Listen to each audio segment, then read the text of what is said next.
Non issue बनाए सीधा सा जल्दी कर दो भाई। हाँ, ठीक।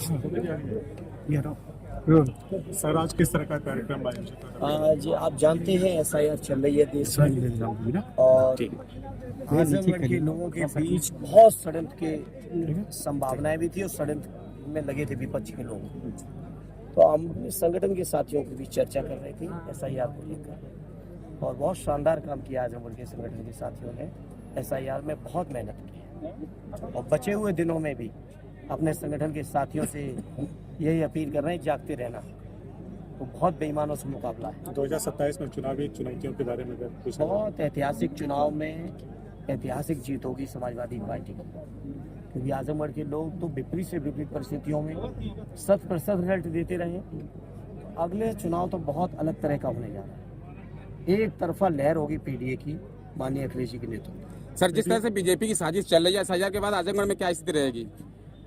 साजिश बेनकाब कर रही है कुछ साथियों ने आपके बीच से भी, जिन साथियों ने की उनको भी धन्यवाद और हमारे संगठन के पदाधिकारियों को धन्यवाद जिन्होंने बीजेपी के बस्ते पकड़े हैं, गांव-गांव बस्ते पकड़े हैं, जो फॉर्म 7 के बस्ते लेके घूम रहे थे एक ही साइन से एक ही राइटिंग में, उसको भी पकड़ने का काम किया और आजमगढ़ के बहुत जागरूक साथी हैं।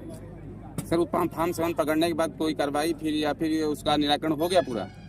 नहीं, आयोग ने एक फैसला जरूर लिया है कि खुद या परिवार का कोई व्यक्ति फॉर्म 7 की अपील कर सकता है, बाकी कोई नहीं। ये जो थोक वाला चल रहा था उस पर आयोग ने रोक जरूर लगाई है, लेकिन ये बीजेपी के लोग षड्यंत्रकारी हैं, इसलिए अपने साथियों को जगाने के लिए और जागते रहने के लिए सब हम लोगों ने कार्यक्रम किया। इंडी पार्टी के एक बड़े विधायक जेल में हैं, उनके ऊपर कोई बात नहीं हो रही है। आदरणीय रमाकांत जी की बात कर रहे हैं आप? जी। निश्चित तौर पे चाहे आदरणीय रमाकांत जी हों, चाहे आदरणीय आजम साहब हों, चाहे हमारे इरफान सोलंकी साहब रहे हों, हमारे नायद हसन हों, दीपक यादव जी हों, रामेश्वर जी हों और समाजवादी पार्टी के लगातार लोगों के खिलाफ षड्यंत्र करने का ये बीजेपी के लोग काम करते रहे। लेकिन अब तो हम लोगों ने सब संघर्ष झेल लिए, 9 साल से ज़्यादा हो चुके हैं। अब तो संघर्ष खत्म होने के दिन आ रहे हैं।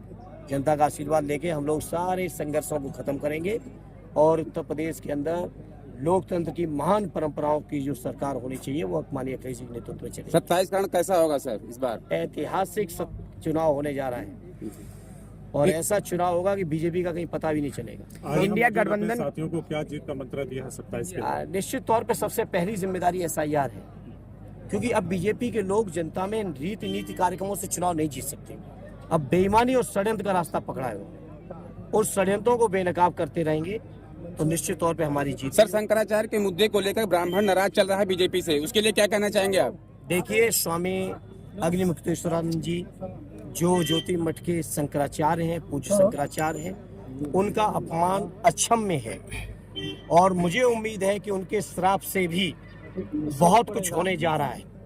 शंकराचार्य जी का श्राप लगेगा इस सरकार को, जो मैं समझता हूँ इतने महान पद पे बैठे, इतनी महान पीठ पर बैठे व्यक्तित्व के ऊपर इतने ऊंचे लांछन जिसकी हम लोग कल्पना भी नहीं कर सकते, ऐसे लांछन लगाए हैं। तो ये बेनकाब हो रहे हैं। जो लोग पहले हमारे मुसलमान भाइयों का विरोध करते थे, हमारे PDA के लोगों का विरोध करते थे, अब तो देख रहे हैं कि ब्राह्मणों को भी नहीं छोड़ रहे हैं। अब तो सनातन की जो सबसे बड़ी पीठ है उनको भी नहीं छोड़ रहे हैं। तो ये जो घमंड है बीजेपी के लोगों का, ये घमंड इनको चकनाचूर कर। क्या ब्राह्मण 27 में समाजवादी के साथ हो सकता है? बिल्कुल होना चाहिए, बिल्कुल होना चाहिए।